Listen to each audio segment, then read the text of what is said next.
What's up everyone, and welcome back to the channel. Before we dive into today's absolutely loaded episode, make sure you hit that subscribe button right now because we're bringing you the freshest Blue Jays content every single day. And trust me, you're not going to want to miss what's coming in the next few weeks as free agency absolutely explodes. Alright folks, buckle up because we have got a monster episode lined up for you today. We're talking about a major Kyle Tucker free agency bombshell that just dropped. Let me tell you, the details are both exciting and absolutely terrifying for Blue Jays fans everywhere. The plot has thickened considerably in the race to sign one of baseball's premier outfielders. And the competition is heating up in ways that should have every Jays supporter on the edge of their seat. But that's not all we're covering today. We've also got the scoop on not one but two sneaky good signings that the front office just pulled off, including the return of a former top prospect who could be lightning in a bottle. Plus, we're diving deep into what the Blue Jays lineup might actually look like if they strike out on their big fish. This is going to be a jam-packed episode, so settle in, grab your favorite beverage, and let's get into all the juicy details. Let's start with something a little lighter before we get into the nerve-wracking Tucker situation, shall we? The Blue Jays have been busy making some under-the-radar moves that could actually pay serious dividends down the line. You know how it goes in baseball. Every year there are these minor league signings that happen in the background, while everyone's focused on the mega deals and the big splashes, and sometimes, just sometimes, one of these low-risk moves turns into something special. Well, the DJs just made two of these moves, and one of them in particular has some real intrigue attached to it. First up, let's talk about the return of Eloy Jimenez. That's right, the Blue Jays have agreed to terms with the 29-year-old slugger on a minor league deal that comes with a spring training invite.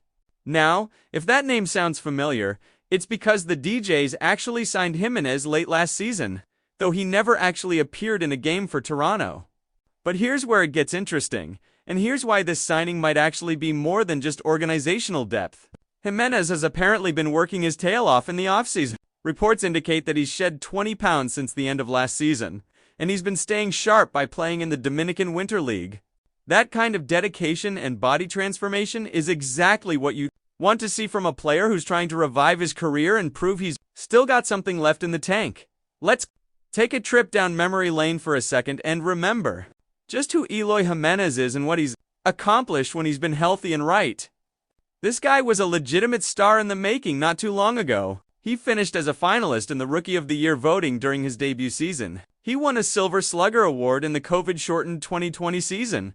He had a genuinely great year in 2022, and even in 2023, he put up decent numbers. We're talking about someone who, at his peak, was considered one of the most dangerous left-handed power hitters in the American League. The bat has always played. The issue has been staying on the field and maintaining consistency. But when you hear that a player with that kind of pedigree has made a conscious effort to transform his body, to get in better shape, to shed significant weight, that should absolutely perk up your ears. The thing about Jimenez is that he's known for absolutely crushing left-handed pitching. He's got that classic left-and-left mastery that makes managers pull their hair out when they're facing him. And in terms of risk-reward, this is about as low risk as it gets. It's a minor league contract. If he doesn't make the team out of spring training, there's literally no harm done. But if he does make the roster, if that weight loss translates to better defense in the outfield, if that time in the Dominican League has him seeing the ball well, if he comes into spring training absolutely locked in, then suddenly you've got yourself a legitimate middle-of-order bat who can do serious damage against certain matchups. That's the kind of depth piece that can make a real difference over the course of a 1-100-and-60-2 game season. Blue Jays beat writers have already started weighing in on this move, and the consensus seems to be that it's absolutely a worthwhile gamble. One writer noted that if the reports are true, it's exactly the kind of lightning-in-a-bottle move that teams should be making, and he's absolutely right. Every single year, there's some veteran on a minor league deal who comes into camp, has a great spring, makes the roster, and ends up being a valuable contributor. Maybe Jimenez becomes that guy. Maybe he doesn't. But the point is, you're not losing anything by finding out. Ross Atkins has made these kinds of moves multiple times throughout his tenure as general manager. And while they don't always work out, when they do, they can be absolute game changers. The key here is that Jimenez still has that raw power ability. He's still relatively young at 29, and he's shown in the past that when he's on, he can be a real force in a lineup now. Defense has been a concern throughout Jimenez's career. He's never been mistaken for a gold glover out there. But here's the thing, if that 20-pound weight loss is real, if he's moving better, if he's more agile and quicker to the ball, then maybe, just maybe, the defensive shortcomings become less of an issue. Even if they don't, even if he's still a below-average defender, the bat could still make him a worthwhile designated hitter option. Or a guy you plug into left field when you need his stick in the lineup against a tough lefty starter. The versatility alone makes this signing interesting. At the very least, he provides organizational depth and competition in spring training, which is never a bad thing. At best, he recaptures some of that magic from a few years ago and gives the Jays a legitimate weapon they weren't expecting to have. The Blue Jays also made another minor league signing, bringing in infielder Rafael Antigua on a similar deal. Now, this one hasn't generated quite as much buzz as the Jimenez signing, mainly because Antigua doesn't have the same pedigree or track record at the major league level. He's 27 years old, he plays shortstop primarily, and he'll be competing for a spot in camp as well. It's another one of those organizational depth moves that may not move the needle for casual fans, but is important for building out a complete roster. You never know when injuries are going to strike, when you're going to need to call someone up in a pinch. And having quality depth throughout your system is crucial for navigating the long grind of a baseball season. So while Antigua might not be the flashiest name, he's part of the puzzle that makes a complete organization. But let's be honest, folks. Those signings, as interesting as they might be from a roster construction standpoint, are not why you clicked on this video. You're here for the Kyle Tucker news, and trust me, we're about to get into it in a big way. If you haven't already, now would be a great time to hit that subscribe button and turn on notifications, because the Tucker situation is developing rapidly and you're going to want to stay plugged in as this thing unfolds over the coming days and weeks.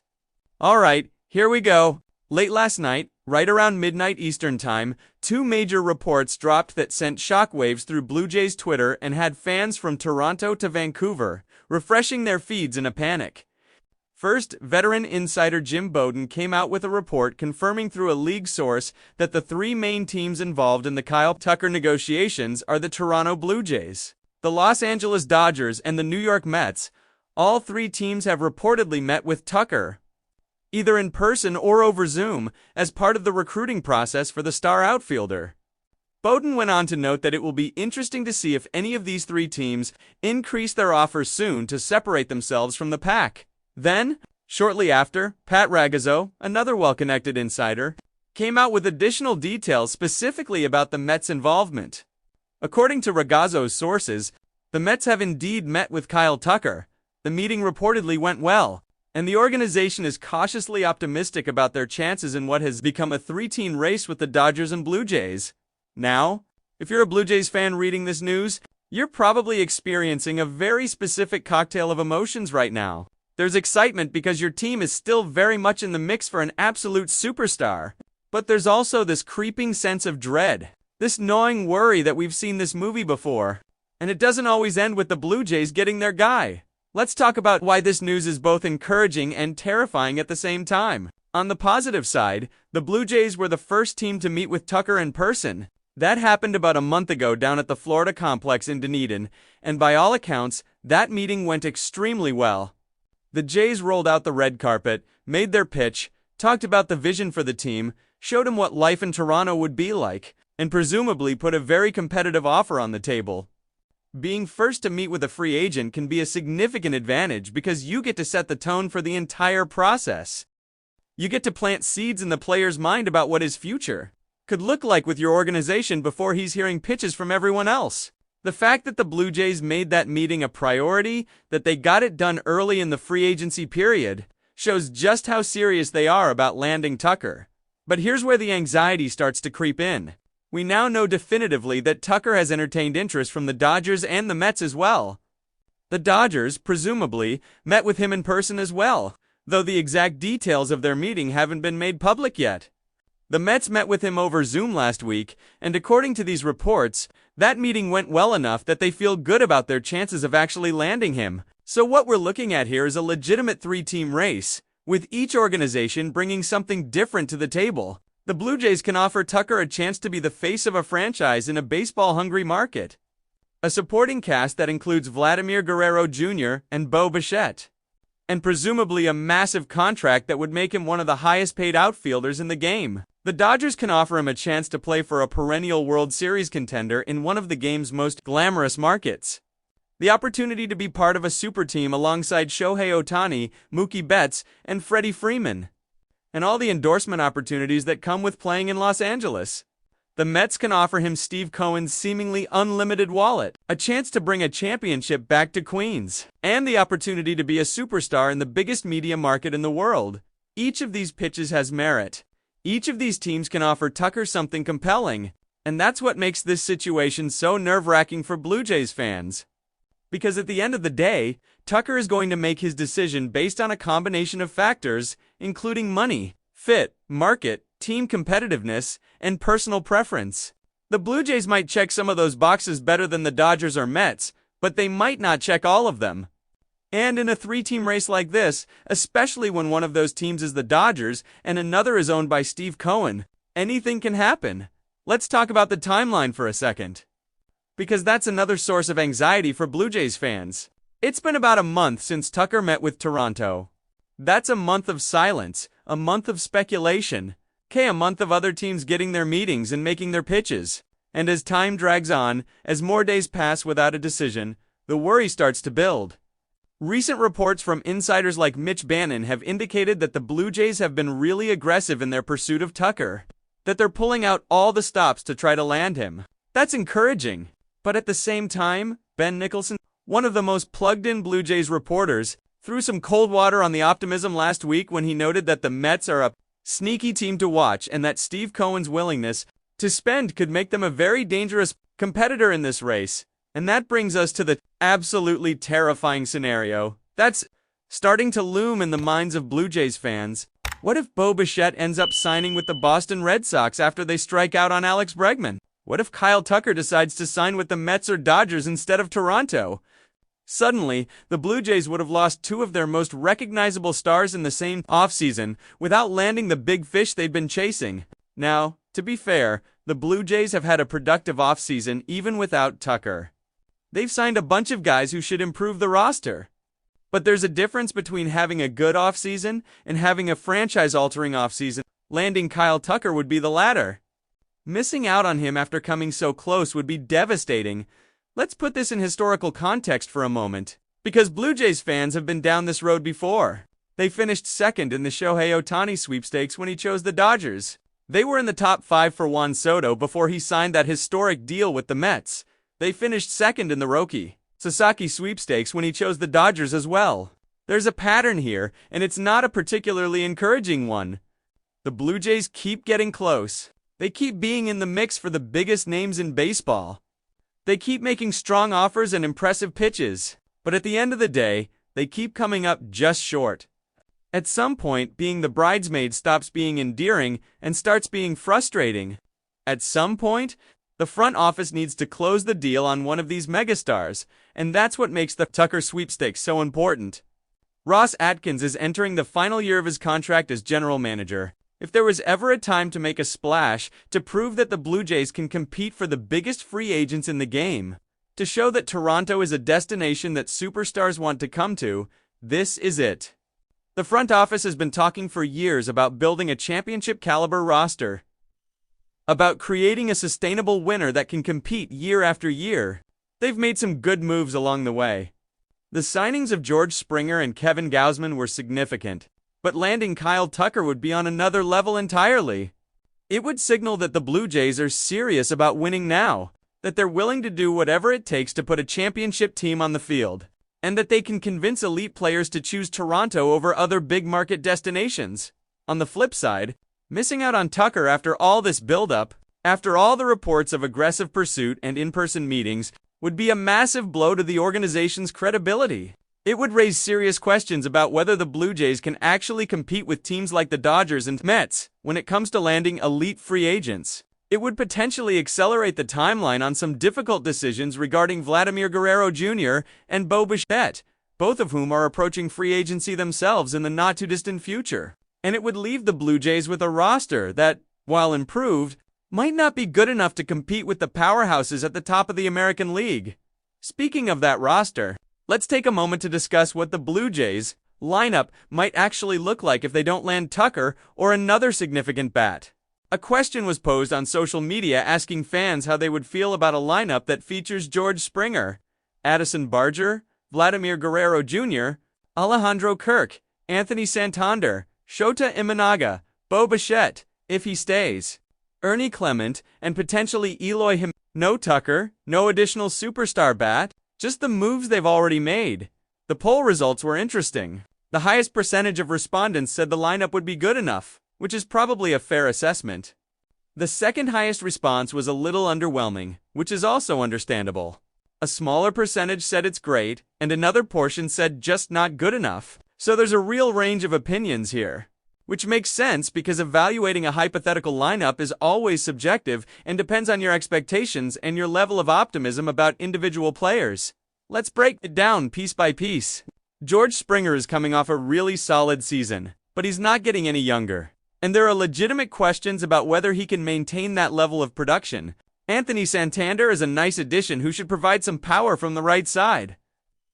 But he's also coming off an injury-plagued season, and there are questions about whether he can stay healthy for a full year. Shota Imanaga is essentially replacing Bo Bichette's production at this point, if Bichette leaves, which would be a significant downgrade.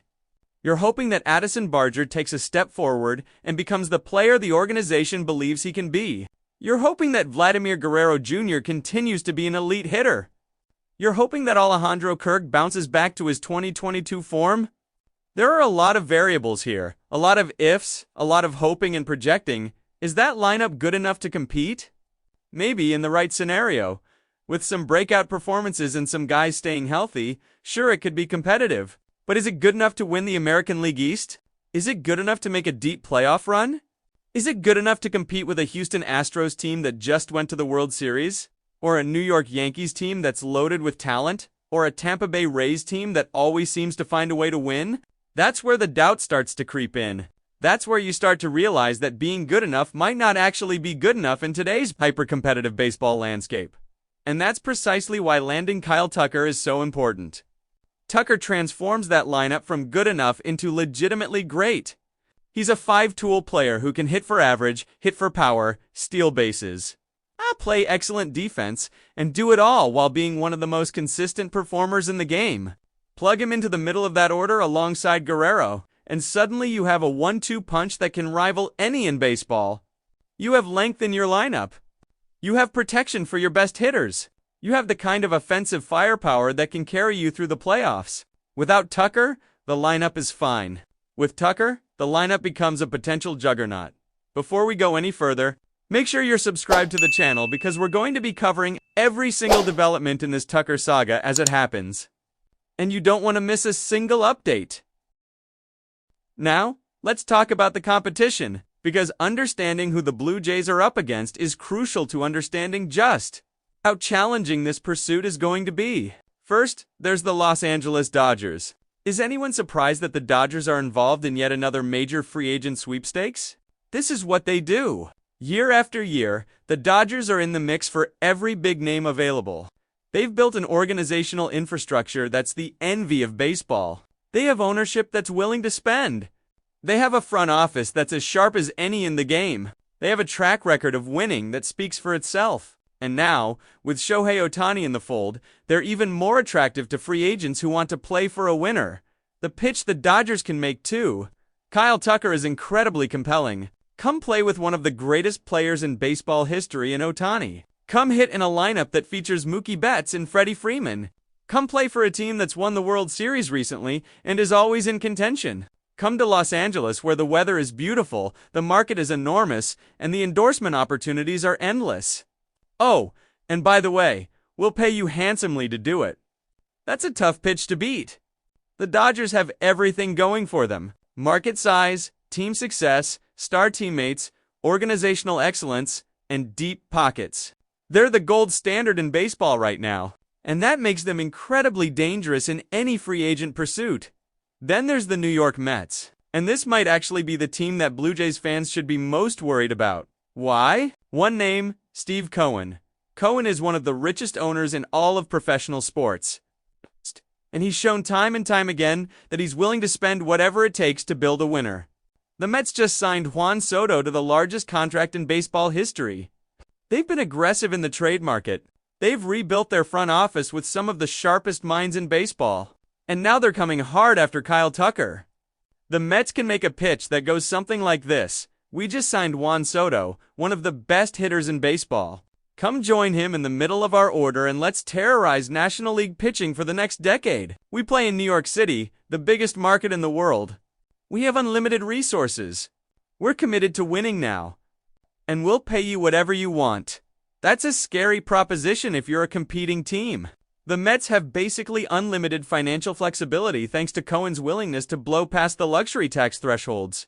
They can offer Tucker not just a competitive deal, but potentially the highest deal on the table by a significant margin. Money isn't everything in free agency, but it certainly matters. And when one team can simply outbid everyone else by tens of millions of dollars, that changes the calculus. The Mets also have the advantage of playing in the National League, which might be appealing to Tucker given that he spent his entire career in the NL to this point. There's something to be said for familiarity and comfort. And staying in the same league might be a factor in his decision-making process. So where does that leave the Blue Jays? Well, they have their own compelling pitch to make, even if it's different from what the Dodgers and Mets can offer. Toronto is a baseball-crazy city that would embrace Tucker as a superstar. The fan base is passionate and knowledgeable. The media market is large, but not quite as overwhelming as New York or Los Angeles. The team has a young core of talent, including Vladimir Guerrero Jr., who's one of the best hitters in baseball. The American League East is tough, but it's also the kind of division where making the playoffs means you've accomplished something significant. And perhaps most importantly, the Blue Jays can offer Tucker a chance to be the guy, to be the face of the franchise in a way that might not be possible in Los Angeles, where Ohtani is the main attraction, or in New York, where Soto just signed his mega deal. There's also the money factor. The Blue Jays have shown they're willing to spend when they identify the right player. The Springer contract was significant. The Gausman deal was substantial. They have the financial resources to make a competitive offer, even if they can't quite match Steve Cohen dollar for dollar. The question is whether they're willing to push their offer to the absolute maximum. To make Tucker an offer that's simply too good to turn down, even if it means going beyond their initial comfort zone. This is where Ross Atkins and the front office will be tested. Are they willing to be aggressive enough to land their guy? Are they willing to make the kind of statement signing that changes the trajectory of the franchise? The scary reality that's slowly unfolding here is that the Blue Jays might do everything right and still come up short. They met with Tucker early. They've been aggressive in their pursuit. They've made what by all accounts is a strong offer. They've pitched him on the vision for the team and what his role would be. But at the end of the day, they're competing against two of the most well-resourced, well-run, and attractive organizations in baseball. The Dodgers have a proven track record of success that's unmatched in the sport right now. The Mets have Steve Cohen's checkbook and a hunger to prove they can be champions. Either of those teams landing Tucker would be completely understandable and wouldn't necessarily reflect poorly on what the Blue Jays have done in their pursuit, but that doesn't make it any less frustrating or disappointing for fans who have watched this team come close so many times. The pattern of being in the mix but not closing the deal is starting to wear on people. There's a sense that the Blue Jays are perpetually one big move away from being a true contender, but that they never quite make that final leap. Landing Tucker would break that pattern. It would show that Toronto can compete with anyone when it comes to attracting elite talent. It would give the roster that final piece it needs to be considered a legitimate World Series threat. Missing out would perpetuate the cycle and raise uncomfortable questions about the franchise's direction. Let's also consider the timeline and what might happen over the next few days and weeks. Jim Bowden's report noted that it will be interesting to see if any of the three teams increase their offers soon to separate themselves from the competition. That suggests we might be entering the final phase of this process. The meetings have happened. The pitches have been made. Now it's time for teams to put their best foot forward financially and make their final push. This could move quickly, or it could drag on for a while longer. Free agent negotiations are notoriously unpredictable in terms of timing. Sometimes a player makes up his mind quickly once he's heard from everyone. Sometimes the process drags on as teams go back and forth with offers and counteroffers for Blue Jays fans. Every day without news is agonizing. Every report that the Mets are optimistic or that the Dodgers are pushing hard sends anxiety levels through the roof. Social media becomes an echo chamber of worst-case scenarios and doom and gloom predictions. Mets fans, meanwhile, are getting more and more confident that they're going to land Tucker, and you can see that optimism building on places like Twitter. It's a strange dynamic where multiple fan bases are experiencing this saga from completely different emotional perspectives. What should Blue Jays fans be feeling right now? Honestly, it's okay to feel conflicted. It's okay to be excited that your team is in the mix for an elite player while also being anxious about the competition they're facing. It's okay to be optimistic about the meeting that happened a month ago while also being worried that too much time has passed without a decision. These are all rational responses to a situation that's inherently uncertain and high stakes. The key is to remember that the Blue Jays have done a lot of things right this offseason, even if they don't land Tucker. They've addressed needs. They've improved the roster. They've been active and aggressive. Not every big swing results in a home run, but you have to respect the willingness to step up to the plate and take that swing at the same time. It's fair to hold the front office accountable if they miss out on yet another major target. Ross Atkins has been the general manager for several years now, and while he's made some good moves, he hasn't yet delivered that signature signing that elevates the franchise to true contender status. The Springer signing was nice, but Springer was already in his 30s and on the decline phase of his career. Gausman has been solid, but he's not an ace.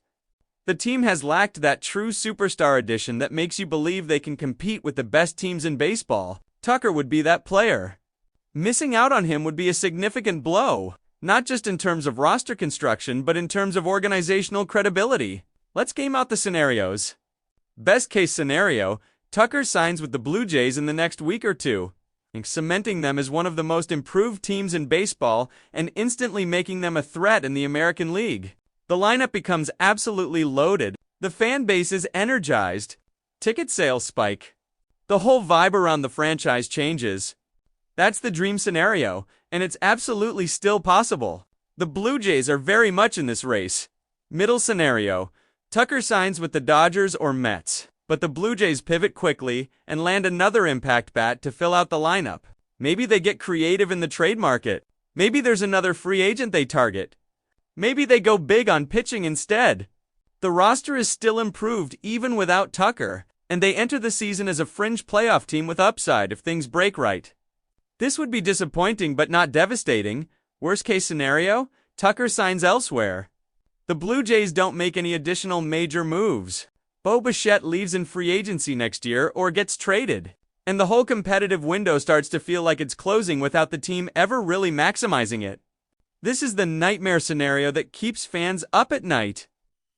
And while it's not the most likely outcome, it's not impossible either. The next few days and weeks are going to be absolutely crucial. Every tweet from an insider is going to be scrutinized. Every rumor is going to be analyzed to death. Every report about meetings or offers or optimism levels is going to send fan bases into either euphoria or despair. It's exhausting, but it's also what makes the offseason so compelling. The stakes are real. The consequences of these decisions will play out over years.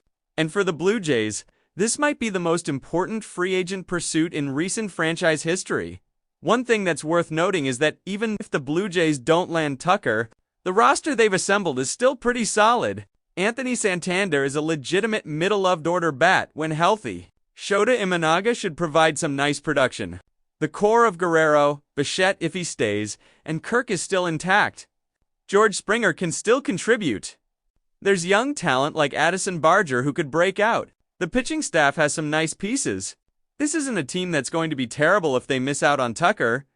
But there's a big difference between being pretty good and being legitimately great. And Tucker represents that difference. Let's also remember that roster construction is about more than just adding big names. It's about building a balanced team that can withstand injuries, that has depth throughout the lineup and rotation, that can adapt to different game situations.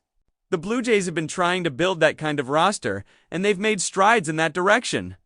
But in today's game, you also need star power. You need guys who can take over a game, who can be difference makers in the biggest moments, who can elevate everyone around them. Tucker is that kind of player. He's not just a good hitter, he's an elite one. He's not just a good defender, he's an excellent one. He's the total package, and those players don't become available very often. As we wrap up here, I want to circle back to those minor league signings we talked about at the beginning, because there's a lesson there about how teams are built. Yes, the big splashes are important. Yes, landing someone like Kyle Tucker would be but you also need to hit on these smaller moves, these depth signings, these reclamation projects. If Eloy Jimenez comes to camp in great shape and proves he can still hit, that's a win, even if it's not going to make headlines. If one of these minor league signings turns into a useful role player, that's valuable even if it doesn't move the championship needle by itself. Championship teams are built through a combination of big moves and smart depth additions, and the Blue Jays are trying to do both. The Kyle Tucker sweepstakes is far from over, folks. We're in the thick of it right now, and the next chapter could be written at any moment. Will the Blue Jays finally land their big fish? Will Ross Atkins make the signature move that his tenure has been building toward? Or will we see Tucker in Dodger blue, or Mets orange and blue come opening day? The suspense is absolutely killing fans on all sides, and honestly, that's what makes this time of year so special despite all the anxiety it creates. For Blue Jays fans specifically, this is a moment of truth. This is where the front office has to show whether they can compete with the big boys, whether they can close the deal when it matters most, whether they're willing to push all their chips to the middle of the table and go for broke. The stakes couldn't be higher. The implications couldn't be more significant. And the baseball world is watching to see what happens next. So what do you think is going to happen? Are you confident the Blue Jays are going to land Tucker? Or are you starting to feel that creeping sense of dread that they're going to come up short again? How would you feel about the roster if they don't add another big bat? Are those minor league signings interesting to you, or are they just background noise compared to the Tucker situation? Let me know in the comments below. This is exactly the kind of discussion that makes our community so great. And I want to hear all your thoughts, predictions, hopes, and fears as this saga continues to unfold. And hey, if you made it this far into the video, you're clearly invested in this team and this offseason. So, do me a favor and hit that like button, drop a comment with your thoughts, and make sure you're subscribed with notifications turned on because this Tucker situation could break at any moment and you're going to want to be among the first to know when it does. The next few days are going to be absolutely wild, folks. Keep your phones charged, keep those notifications on, and get ready for what could be the biggest signing in Blue Jays history, or the most heartbreaking near miss of the offseason. Either way, we're going to be here covering every single development, bringing you all the analysis and riding this emotional roller coaster together. Thanks so much for watching, and I'll see you in the next one. Cheers!